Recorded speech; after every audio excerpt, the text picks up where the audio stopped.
What's poppin', y'all? Today we are going to be taking a look at Breeze in plain sight. Is Unique the real Breeze?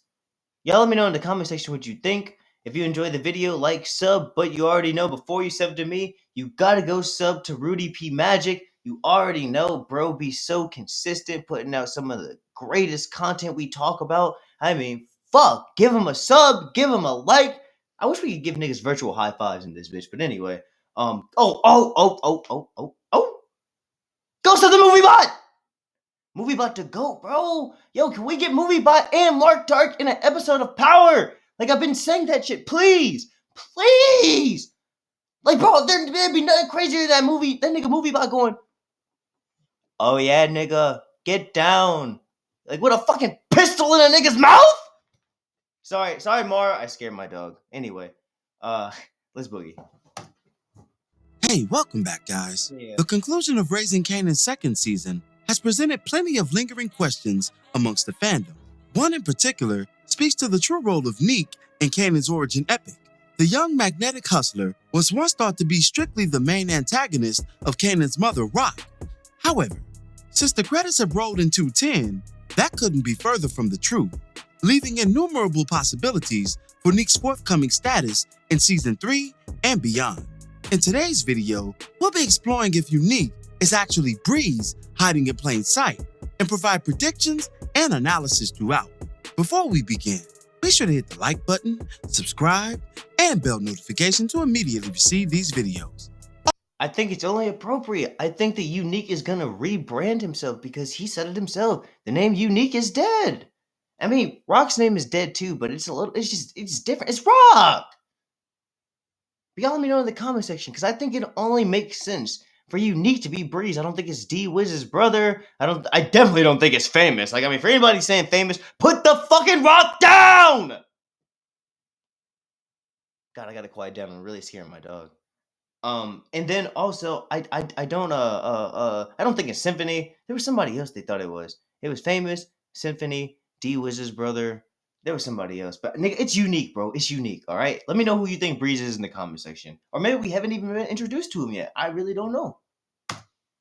Also, big thank you to all of my channel donors. If you'd like to be the next one, drop $1 on that Cash App for us. And lastly, a spoiler alert is now in effect for all things Power. Here we go. Unique's story this season has been a wild one. He literally started from the bottom, utilized his intellect, street senses, and a bit of luck from the game to regain his position over his enemies, then turned said enemies into allies by season's end. That change of events was crazy given his complicated history with Rock, who admittedly tried to kill him, and vice versa. Yeah, but despite Rock setting him up and sending him off to jail, for the shooting of Detective Howard at Baisley Park, despite Unique, like basically turning Lulu into a piece of overcooked bacon, I mean, they still found a way to work together because, Southside, like Unique said. And, I mean, they both have a common enemy. So, the enemy of my enemy is my friend, I think, or some shit like that. So, there's a bigger agenda at hand. And I just think it really makes sense for Unique to rebrand himself. I mean, after War-El died, I mean, like, I knew that's where he was probably like, okay, like, enough is enough. I got to stick with the people I know. Like, fuck all this bullshit. Like, it's on the bigger shit. Y'all let me know in the comment section what you think. The two shared a refreshing chemistry during their exchange, and Rock rightfully gauged the temperature of her former foe, which was far from the blistering levels of times past. Here, not only were they cordial to one another, but almost romantic, at least on Neek's end. It's one of the hallmarks of his character, that fly disposition. My bad, you guys. I'm waiting for my girlfriend to come through. Well, she's not, like, she ain't my girl. I don't know. It don't matter what the fuck we is. I'm just waiting on this girl to come through. We'll say that. And overarching charisma has defined his narrative in the best of times and the worst. The latter certainly presented itself in the finale, as Unique was forced to defend not only himself, but his frenemy, and by extension, his neighborhood overall.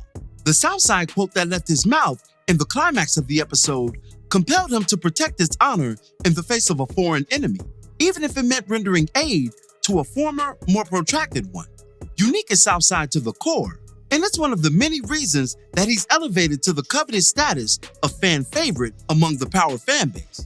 But that same loyalty to Southside Jamaica Queens also brings this commentator to pose that age-old question, one that still remains a mystery in the Power universe. Is Unique the real Breeze? A few factors bring me to such a question. First, Rock and Unique, at least for the time being, are now allies as opposed to enemies. His proximity to Rock will likely translate to Kanan, even though the latter has been gradually distancing himself from his mother's grasp. But the fact remains that as long as she's his mom, then he's gonna have to deal with her. And such a It does make sense. Like, I mean, I don't want to say we're gonna see Rock go in season 3, but if something does happen to Rock, it does make sense that Unique would take over the organization and really teach Kanan the ropes, in my opinion. Y'all let me know what you think in the comment section. state of affairs would bring him closer to her ally and his wisdom. Which leads us to the next reason why we're possibly witnessing the formation of Breeze and Kanan. Worrell, Neek's right-hand man, is now dead, having been killed during the Italian massacre. This removal was more critical than we're led to believe, as Worrell was the extension of Neek's plans throughout the season and series at large. That's true because, like I remember Unique making the phone call to the Jersey Boys saying, yeah, this is going to be the truck. This is when you guys do the hit. Just make sure the guy driving it don't get hit because that's my man's. He was the perfect number 2 for a personality like Unique, who's the best definition of a street visionary. With Rel now gone, he has potential access to a younger, hungrier protege, one That is true. I mean, again, that even furthers the speculation that he could be the one to show Kanan the ropes in the streets. But then that would also mean that Unique gets smoked by Ghost? What y'all think about that? he'd be able to educate and also flip against Rock even further, as he's already angry with her. This will place him in a situation similar to an older Kanan would be with Tariq, using the offspring of his open enemy to execute his plans, and later, the enemy himself. Let's not lose sight of that. Breeze has been described as someone who brought up Kanan, and later Ghost. Unique would be the perfect candidate for such a personality, as he's already seasoned in the game and blessed with a strategic mind, something that Kanan would later display in his subsequent hustler career. Additionally, Neek's cool, unbothered demeanor lends credence to the name that we're currently designating for him. He is a rather breezy individual in thought, action, and demeanor.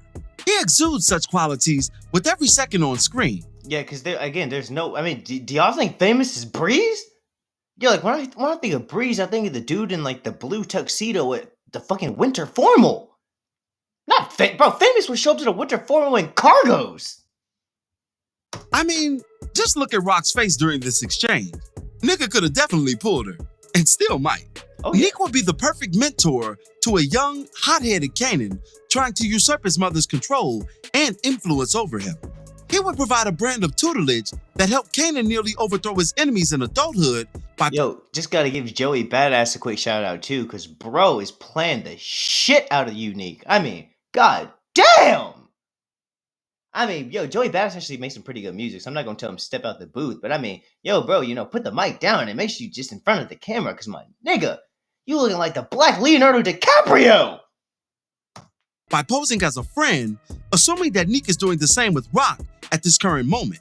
It's not above him to tactically operate in this manner. After all, he's done it before, while simultaneously undermining his Southside competitor in her early expansion efforts. If something were to happen to Rock, either by his hands or the game's, what if he's the one to bring up Kanan? The one to show him the ropes and really get him going in his budding life of crime. It makes sense. It's all very compelling, and the further we get into Kanan's origin story, the clearer Breeze's identity becomes. But what are your thoughts on all of this? Do you think Unique is Breeze in plain sight? Or is the true identity of the mysterious power personality still awaiting us in the seasons to come? Be sure to drop me your opinions in the comments below.